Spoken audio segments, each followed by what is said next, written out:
Hello student, good morning. So today I am going to discuss about the saturated solution. What is solution? Solution is a mixture of two compound, solvent and solute. है ना? Solution क्या है सबसे पहले? तो saturated solution के लिए हम देख लेते हैं सबसे पहले कि सॉल्यूशन क्या है, विलेन, है ना? इसको हम विलेन बोलते हैं. सो सॉल्यूशन इट मींस विलेन. सॉल्यूशन का बोलते हैं हिंदी में विलेन. Solution make up to solute and solvent. Solution किससे मिलकर बनता है? Solute and solvent. Solute means विलेय, इसको हिंदी में क्या बोलते हैं? विलेय. एंड सॉल्वेंट मींस विलायक. मींस जो मिक्स होता है सॉल्यूशन में वो सॉल्यूट इसको क्या बोला जाता है? This are called solute. और जो उसे मिक्स करता है उसको हम क्या बोलेंगे?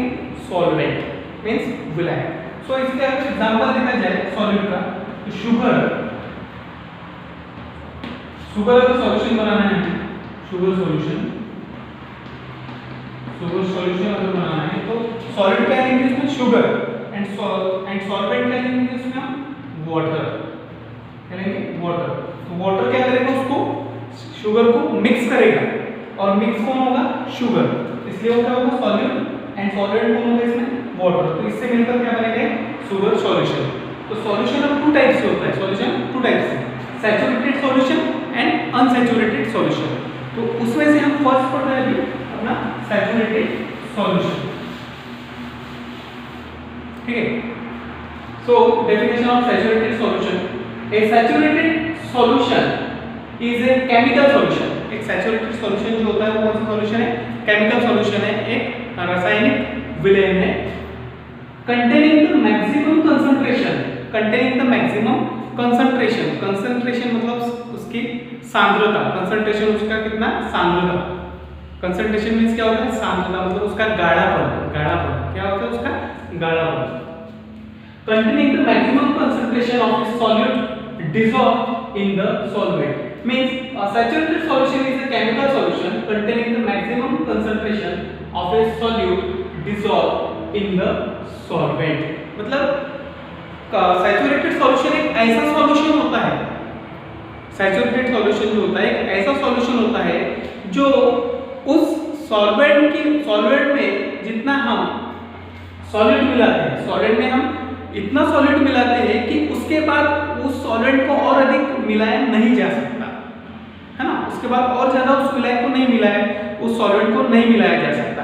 फॉर एग्जांपल के लिए अगर मैं बताऊं आपको, तो अगर कोई आपको जूस बनाना है, एक जूस बनाने के लिए 100 ml अपने वाटर लिया. ठीक है, 100 ml वाटर लिया, ये वाटर लिया 100 ml और इसमें 100 ग्राम शुगर डाल दिया. क्या डाल दिया? शुगर डाल दिया और इसको एक मैक्सिमम टेम्परेचर पर हीट किया. तो एक ऐसा कंसंट्रेटेड एक सॉल्यूशन बन जाएगा, बस एक गाढ़ा सॉल्यूशन बन जाएगा. लेकिन इसके बाद आप और अधिक और ज्यादा इसमें आप सॉल्यूट डालते हो, शक्कर डालते हो, तो अब उसमें वो सॉल्यूबल नहीं होगा, नहीं घुलेगा, है ना? मतलब वो सैचुरेटेड हो जाएगा, संतृप्त हो जाएगा. जैसे फॉर एग्जांपल के लिए आपको भूख लगी है, आपको नीड है 5 चपाती की, 5 रोटी की आपको नीड है. आपने 5 रोटी खा ली. 5 रोटी खाने के बाद आपका पेट भर गया. अगर आपको जबरदस्ती 6वें नंबर की रोटी खिलाई जाए, 6 नंबर की, तो आप उसे खा नहीं पाओगे क्योंकि आप पहले सैचुरेटेड हो चुके हो, संतृप्त हो चुके हो, आपकी भूख मिट चुकी है ना? क्योंकि आपका पॉइंट बराबर आ गया है, आपके भूख का पॉइंट बराबर आ गया है, आपकी भूख मिट चुकी है, तो आप अभी नहीं खा सकते हो. तो वही अपना सैचुरेटेड सॉल्यूशन होता है कि एक ऐसा पॉइंट जिसके बाद और अधिक और ज्यादा सॉल्वेंट में सॉल्यूट को नहीं ऐड कर सकते, है ना? उसमें और नहीं मिला सकते. तो वही होता है saturated solution. The additional solute will not dissolve. ये है ना? The additional मतलब और अलग से, additional solute will not dissolve in a saturated solution. मतलब जो saturated solution होता है उसमें और भी सॉलिड को हम नहीं ऐड कर सकते, नहीं मिला सकते, है ना? तो तो इसका एक एग्जांपल देख लेते हैं। एग्जांपल यहाँ पर जो दिया है, if you add enough sugar to your coffee, अगर आप कॉफी बना रहे हो, है ना, और आपने पहले ऑलरेडी कॉफी बना चुके हो, है ना, if you add enough sugar, enough मतलब और ज्यादा उसमें शुगर डाल देते हो कॉफी में और टी में या फिर टी में, you can form a saturated solution. अगर आपने बहुत ज्यादा शक्कर डाल दी आपकी कॉफी या चाय में, तो वो सैचुरेटेड सॉल्यूशन बन जाता है, गाढ़ा गाढ़ा एक सॉल्यूशन बन जाएगा, saturated, concentrated. Now you will know you have reached the saturation point. क्यों वो गाढ़ा गाढ़ा बन जाएगा? क्योंकि आपको पता रहेगा, now you will know you have reached, reach means पहुंचना, द सैचुरेशन पॉइंट, क्योंकि आप उसके सैचुरेशन पॉइंट पर पहुंच चुके हो, है ना, अब उसमें और अधिक ज्यादा वो डिसॉल्व नहीं हो सकते। When the sugar stop dissolving, अब इसमें शुगर डिसॉल्व होना बंद हो जाएगा, है ना, क्योंकि वो ऑलरेडी सैचुरेटेड हो चुका है वो जूस, तो इसके बाद इसमें शुगर अब क्या नहीं होगी, डिसॉल्व नहीं होगी। तो ये है अपना सैचुरेटेड सॉल्यूशन, ठीक है। तो सैचुरेटेड सॉल्यूशन के ऊपर एक अपने पास न्यूमेरिकल क्वेश्चन है, एक न्यूमेरिकल क्वेश्चन है, तो उसको हम अभी सॉल्व करने वाले हैं, ठीक है। तो लेट मी कंटिन्यू।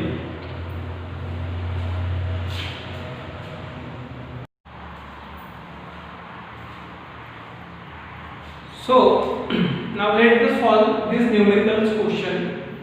इसको हम सॉल्व करने वाले हैं न्यूमेरिकल क्वेश्चन को सैचुरेटेड सॉल्यूशन के लिए। सो क्वेश्चन है to make a saturated solution, to make a saturated solution, एक सैचुरेटेड सॉल्यूशन बनाया गया है 36 ग्राम ऑफ सोडियम क्लोराइड, उसमें हमने कितने 36 ग्राम क्या लिया है, sodium chloride NaCl, 36 gram of sodium chloride NaCl, ठीक है, is dissolve in 100 gram water, उसको कितने सॉल्वेंट में डिसॉल्व किया गया है, 100 ग्राम वाटर में डिसॉल्व किया गया है। वाटर को हम H2O बोलते हैं, इसलिए हमने यहाँ ब्रैकेट में H2O लिखा है, एट अ 293 केल्विन टेम्परेचर, है ना, ये टेम्परेचर है, कितने टेम्परेचर पर ये है, एट अ 293 केल्विन टेम्परेचर पर उसको हमने इसका सॉल्यूशन बनाया है, इसके इतना हीट दिया है। Find its concentration at this temperature, तो इस टेम्परेचर पर इसका कंसंट्रेशन कितना बनेगा इस सॉल्यूशन का, ये हमें फाइंड करना है, ठीक है। सो गिवन अस, हमने पास क्या दिया है, देखो, to make a saturated solution 36 gram of sodium chloride, तो सोडियम क्लोराइड यहाँ पर क्या काम करेगा, सोडियम क्लोराइड जो दिया है NaCl, वो किसका काम करेगा, सॉल्यूट का काम करेगा, किसका काम करेगा, सॉल्यूट का काम करेगा। अब 100 ग्राम क्या दिया है यहाँ पर, वाटर, वाटर जो है वो किसका काम करेगा, सॉल्वेंट का काम करेगा, है ना, सॉल्वेंट का काम करेगा, और क्या बनेगा उससे मिलकर एक सॉल्यूशन बनेगा।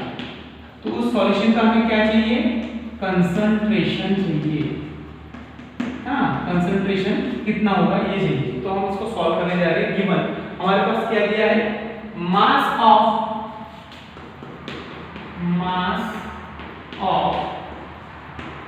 Solute, solute mass of solute, कौन सा solute, NaCl, means sodium chloride NaCl, equal to कितना दिया है, 36 ग्राम, ये दिया हमने 36 ग्राम। मास ऑफ सॉल्यूट, ये मास ऑफ सॉल्यूट 36 ग्राम, ये सॉल्यूट है, सोडियम क्लोराइड सॉल्यूट है अपने पास, ये यहां लिखा है sodium chloride solute. Mass of given mass of solute NaCl equal to 36 gram and mass of solvent, solvent क्या है, यहाँ पर वाटर है ना, वाटर है, H2O, इसका कितना दिया है, 100 ग्राम, तो यहाँ पे दिया 100 ग्राम, ठीक है। 100 ग्राम लिखने के बाद हमें यहाँ पर क्या निकालना है, टेम्परेचर, टेम्परेचर कितना दिया है, sorry, temperature, given temperature equal to 293 kelvin, है ना, ये भी गिवन है, दिया है यहाँ पर, ये 293 केल्विन टेम्परेचर दिया है। तो निकालना क्या है, फाइंड क्या करना है, concentration, find concentration, concentration equal to question mark, concentration को हमें निकालना है। तो चलो इसको सॉल्व करते हैं, इसका कंसंट्रेशन निकालते हैं हम, कितना निकलेगा। तो इसके लिए अपने पास एक फॉर्मूला है, इस फॉर्मूले को हम यूज करेंगे अभी। मास ऑफ सॉल्यूशन, सॉल्यूशन बनाया मास ऑफ, फॉर्मूला यूज कर रहे हैं हम यहाँ पर, formula mass of solution equal to होता है mass of solute plus mass of solvent, mass of solvent, इसका ये फॉर्मूला होता है। तो मास ऑफ सॉल्यूशन अभी अपने पास है ही नहीं, तो इसको एज इट इज लिख देते हैं। मास ऑफ सॉल्यूट कितना है, मास ऑफ सॉल्यूट 36 ग्राम, ये लिख दिया हमने 36 gram, plus mass of solvent, mass of solvent कितना है 100 ग्राम, तो ये लिख दिया हमने 100, इसका टोटल कितना हो गया 136 ग्राम, 136 ग्राम क्या हो गया अपना मास of solution. Mass of solution कितना निकला 136 ग्राम, इसको पैक करके रख दो, ये भागना भी चाहिए है ना, क्योंकि इसकी एरिया में नीड होगी, इसकी नीड होगी ना, तो नेक्स्ट फॉर्मूला है, नेक्स्ट फॉर्मूले को पुट करके हमें इसको पुट अप करना पड़ेगा इसको। तो हमें निकालना क्या है इसका कंसंट्रेशन निकालना है ना। So concentration, concentration equal to formula होता है mass of solute upon mass of solution, mass of solution multiply 100, ये इसका फॉर्मूला होता है कंसंट्रेशन। तो इसको इसकी वैल्यू पुट अप करना है, concentration equal to mass of solute, mass of solute कितना अपने पास 36 gram upon mass of solution, mass of solution कितना निकला हमारे पास 136 ग्राम, 136 ग्राम क्या है मल्टीप्लाई, यहाँ पर मल्टीप्लाई लगा देंगे 100 है तो 100, चलो इसको सॉल्व करते हैं।